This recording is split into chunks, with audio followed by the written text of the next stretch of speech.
I am Christelle from Diabetes Strong, and today I want to tell you my story about why I choose insulin pens over an insulin pump. A lot of people are told that the only way to get good glycemic control is by using an insulin pump. And I disagree. A lot of people do really well on multiple daily injections or MDI, myself included. And this is not to bash insulin pumps at all. I know a lot of people who do really well on insulin pumps who love their insulin pumps. This is just to give you a bit of perspective, because the more we know about the pros and cons of a pump versus pens, the more informed of a decision can you make about what is the right choice for you, because it is very personal what works for each of us. So hopefully this video can help you give some insights so that you can choose what's right for you, assuming of course you have access and opportunity to do so.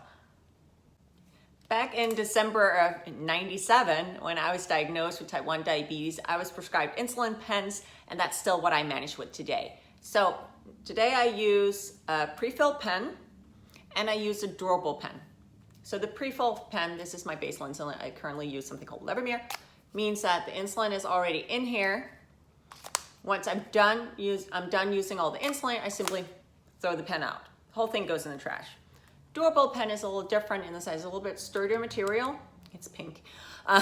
And all I do is I change the cartridge. So this is the insulin cartridge. The insulin cartridge gets changed when I'm done using it, and I just reload the pen. This is a smart pen. It's only available in the US. It also comes with an app that can help me calculate doses as well as keep track of my insulin on board, my IOB. And this one is called an InPen, InPen. So this is what I use now. I have also used an insulin pump in the past. I use this. This is an old Medtronic insulin pump. There are some way fancier versions now that talks to CGMs and are much smarter than this little guy. I did try a DIY, do-it-yourself version called looping at one point, so I dabbled there as well. I remember the first time I had a conversation with my current endo about using an insulin pump, and I remember her saying that she doubted that I would gain a tighter glycemic control using an insulin pump because I'm already microbolusing and I'm adjusting my insulin whenever is needed. So let me explain what that means. It basically means that I'm adjusting my basal whenever I think there's a need. I'm not afraid of taking a shot whenever I need to. So I microbolus if needed. For me, it's not about how many insulin injections I do a day. It's about taking the amount of injections that manage my blood sugars to the level that I'm comfortable with. I would say that if the amount of injections could be an issue for you, then maybe a pump is a better option for you. But let's talk a little bit more about why I choose insulin pens over a pump. The first reason why a pump didn't really work for me is actually not so much the pump, it's more the insulin that goes into it. So the insulin that we take, the rapid acting insulin that's available today, is the same insulin that goes into the pump. So that type of insulin, once injected, even in a pump, it's the basal as well. Once that's injected, once it dripped into your body, it starts to work in about 10 minutes, it peaks in an hour and a half, and it will last and be active in the body for 3 to 5 hours. So that means 24/7 on an insulin pump, I would have rapid acting insulin dripping. The thing is, I found that didn't really work well for me. First of all, because when I exercise to a large degree, hypercharged rapid acting insulin, which again now I had going 24/7. So as I mentioned, I did try loop, which is a DUI closed loop system. So that means the pump would turn off whenever it would protect a low, and it would give me extra insulin when it's predicting a high. That's great, and I actually think it's pretty brilliant technology. Both Tandem and Medtronic has similar technology. However, given that insulin lasts 3 to 5 hours, so let's just say 4 hours because that's easier, since it's in the body for 4 hours, that means that if my blood sugar is about to crash now, the pump can't really do a whole lot about that because the insulin is already in my body and it's active. That leads me to the second reason why I wasn't a huge fan of an insulin pump. Because of course you can manage your way out of, let's say, the downfalls of a closed loop system, or just the downfalls of having rapid acting insulin going 24/7. You can do that by, you can suspend your pump, meaning that you can stop delivery of the basal insulin. You can do temp basals, meaning that, for example, you only get 50% of your basal rates. You can do a lot of different things. And that's great. For me, that just ended up being a lot of additional work. So whereas, for example, if I, on MDI, go for, let's say, a fasted morning jog. So that means I haven't injected any rapid acting insulin, and I only have my basal insulin going. I can do that without having to do any adjustments, because basal insulin doesn't really get impacted by exercise to the degree that rapid acting insulin does. So MDI, I didn't have to do anything for a fasted jog. In comes the pump. Now it's been delivering insulin for the 4 hours before my jog while I was sleeping. That means that I would have to program a temp basal rate maybe 2 hours before I would go for my jog.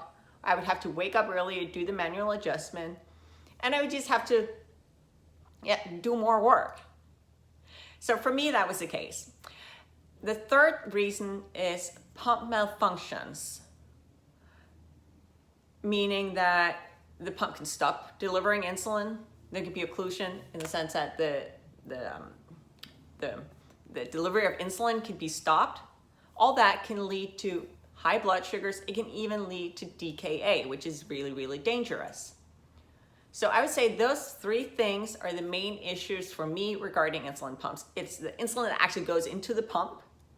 It's the amount of work that, for me, that was too much work compared to MDI. And then the last, it's a risk of malfunction that you get with an insulin pump. So although an insulin pump is not the right choice for me, I know plenty of people who love their insulin pumps, and there are some really, really good reasons why an insulin pump might be the right choice for you. So if we look at the top 3 reasons, in my opinion, on why insulin pumps are brilliant, one would be the adjustable basal rate. So that's a background insulin. So remember, I do an injection twice a day. If you're an insulin pump, you can have way more basal rates. So that means that if you, for example, know that you go low around 3 a.m., which a lot of us do due to our hormone patterns, you can set your basal rates from 1 to 2 a.m., for example, much lower so that you won't go low. Same thing if you tend to have an increase in the morning, well, you can have different higher basal rate for the morning. So that part, I think, is really, really clever. I would say the other thing that I kind of alluded to before is that if you don't like the amount of injections that can be involved in MDI, an insulin pump might be the right thing for you. You only change the catheter every 3 days, or the actual pump if you use a patch pump, every 3 days. And then you can either from the pump or from a controller, you can bolus or give yourself insulin. And then there's the third thing is if you tend to forget to take your insulin. Some people still forget after 20 years. If you forget to inject your insulin or forget to take it on time, an insulin pump might be a great choice because it'll be doing it for you. And especially with a lot of the smarter semi-closed loop insulin systems where you wear a sensor as well as your insulin pump, that feedback loop between the sensor and the pump can, for a lot of people, really help them achieve the glycemic control that they're looking for. So the 3 things would be adjustable basal rates. It would be, now I forget what the second one is, adjustable basal rates. It would be if you don't like the amount of injections. And third one would be the automated systems, or if you tend to forget your doses.